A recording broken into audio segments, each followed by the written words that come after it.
ज्यादा जबान चलने लगी है तेरी। सुबह से काम क्यों नहीं करा तूने? बहू, मैं रोज तो घर का सारा काम करता हूँ। आज मेरी टांगों में बहुत दर्द हो रहा है, इसलिए नहीं कर पा रहा हूँ। अभी बताती हूँ।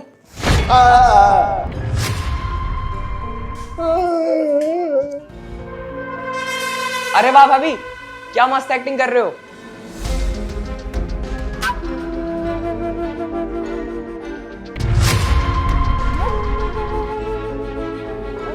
क्या देवर जी, इतनी जल्दी क्यों बता दिया? पापा जी के साथ प्रैंक करने में कितना मजा आ रहा था। आप डर गए थे ना पापा जी? भैया, कैसी लगी आपको भाभी की एक्टिंग? अच्छा छोटे, ये सब प्रैंक था। वही मैं भी सोचूं कि शिवानी पापा के साथ ये सब क्यों कर रही है। छोटे, एक बार पापा से बात करियो। लो पापा, बात करो। पापा, आप ठीक तो हो ना? हाँ बेटा, ठीक हूँ, ठीक हूँ, ठीक हूँ। अच्छा पापा, मैं ना आपसे बाद में बात करता हूँ, मेरी मीटिंग का टाइम हो रहा है। ज्यादा चलाकी आ रही है बुड्ढे तेरे में। अभी तेरी दूसरी टांग भी तोड़ दूंगी, समझा ना? क्या देवर जी आप भी, अगर आयुष के साथ वीडियो कॉल पर होते हो तो मुझे बता तो दिया करो, अभी सारा भांडा फूट जाता। तू तो मेरा सगा बेटा है ना, फिर मेरे साथ ऐसा क्यों कर रहा है? अबे चुप कर तू। अगर तू मुझे अपना सगा बेटा मानता ना तो मेरी फरमाइशों के बारे में भी सोचता और चुपचाप गांव चला जाता। सुन बुड्ढे, जब तक तू यहाँ रहेगा ना हमारी फरमाइशें मारी ही जाएंगी। इसलिए तेरे लिए अच्छा यही होगा कि तू चुपचाप गांव की ट्रेन पकड़ और गांव निकल जा। और अगर तेरा बेटा तुझसे कुछ भी पूछे ना तो तू उसे यही बोलेगा कि तुझे गांव में रहना अच्छा लगता है। सुन लिया ना बुढ़े तूने। अब अगर तुझे चैन से जीना है तो चुपचाप गांव चला जा, वरना हम तुझे चैन से जीने नहीं देंगे। बेटा, तू खुद सोच, मैं गांव में अकेला कैसे रहूंगा? मैं नहीं गांव जाने वाला, मैं यही रहूंगा। भाभी, जरा समझाना इस बुढ़े को।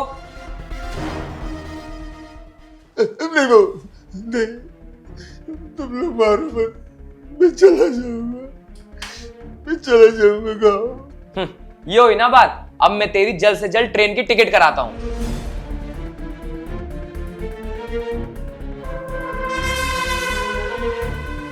कुछ तो गड़बड़ है।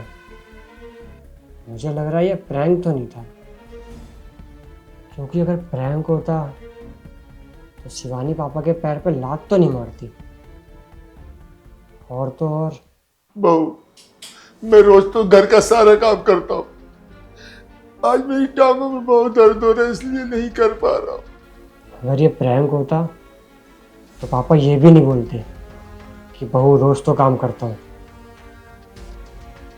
मुझे जल्द से जल्द घर जाना पड़ेगा। छोटे, मैं ना 2-3 महीने बाद ही आऊँगा। हाँ, वो मीटिंग्स ना थोड़ी ज़्यादा हैं, इसलिए रखता हूँ, ख्याल रखियो। चल बुड्ढे, तुझे ट्रेन में बैठा के आता हूँ।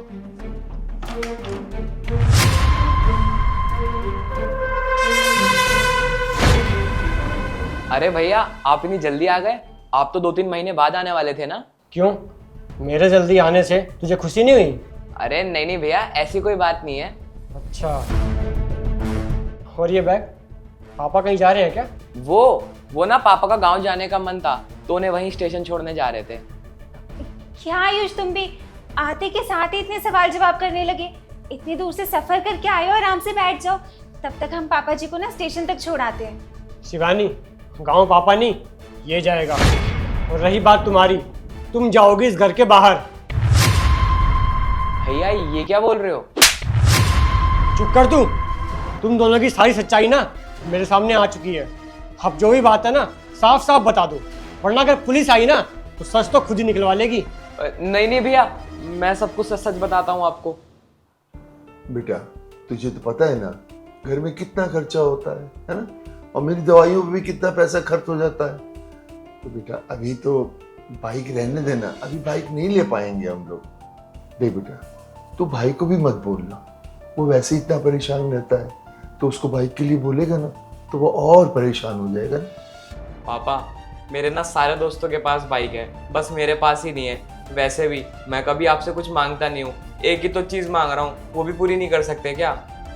देख बेटा, अभी पैसों की दिक्कत चल रही है ना, जैसे ही मेरे पास पैसे आते मैं अपने बेटे को बाइक दिला, ठीक है?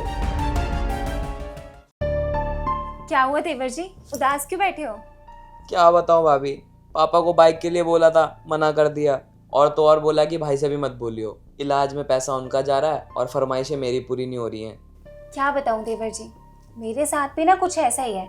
अभी थोड़े दिन पहले ही मैंने आयुष से आईफोन मांगा था, उन्होंने साफ मना कर दिया। कहते कि पापा का ऑपरेशन हुआ है, अभी नहीं दिला सकते। और ये तो कुछ भी नहीं है, वो तो हर छोटी से छोटी चीज को भी टाल देते हैं। समझ में नहीं आ रहा भाभी क्या करें।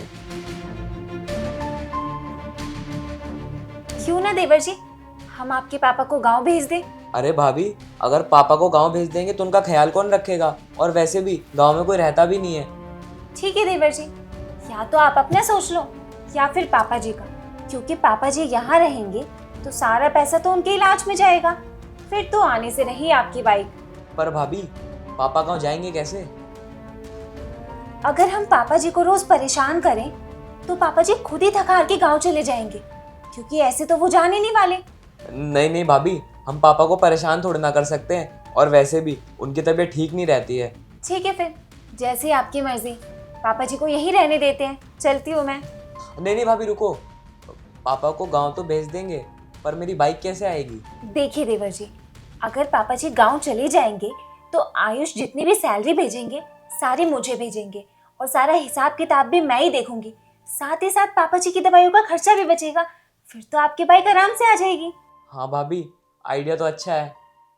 अबे शर्म आनी चाहिए तुझे, तेरे जैसा घटिया इंसान ना मैंने आज तक नहीं देखा। अरे क्या कमी रखी थी पापा ने, तुझे बचपन से पढ़ाया लिखाया, इतना काबिल बनाया, तेरी हर छोटी से बड़ी चीज का ख्याल रखा, और आज जब उनको तेरी जरूरत है तब तू उनके साथ क्या कर रहा है? उनके साथ मारपीट कर रहा है, सिर्फ इसलिए क्योंकि तेरी फरमाइशें पूरी नहीं हो रही है। अरे शिवानी तो दूसरे घर की थी, लेकिन तू तो इनका अपना खून था ना। तेरे जैसा घटिया इंसान को ना नर्क में भी जगह नहीं मिलेगी।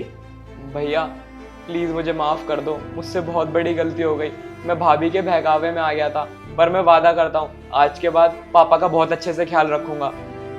ठीक है, मैं तेरी आखिरी गलती समझ के तुझे माफ कर देता हूँ। मान लेता हूँ कि तूने ये सब बहकावे में आके किया था, लेकिन अगर अगली बार ऐसा कुछ भी हुआ ना तो मैं तुझे धक्के मार के इस घर से बाहर निकाल दूंगा।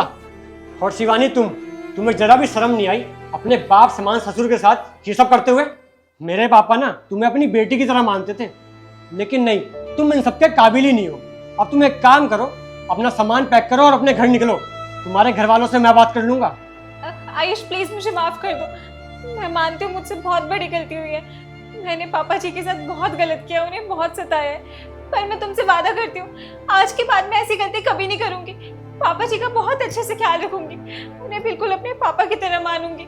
फिर प्लीज तुम मुझे घर से बाहर मत निकालो। अरे चुप करो, मुझसे ना माफी की उम्मीद करो मत।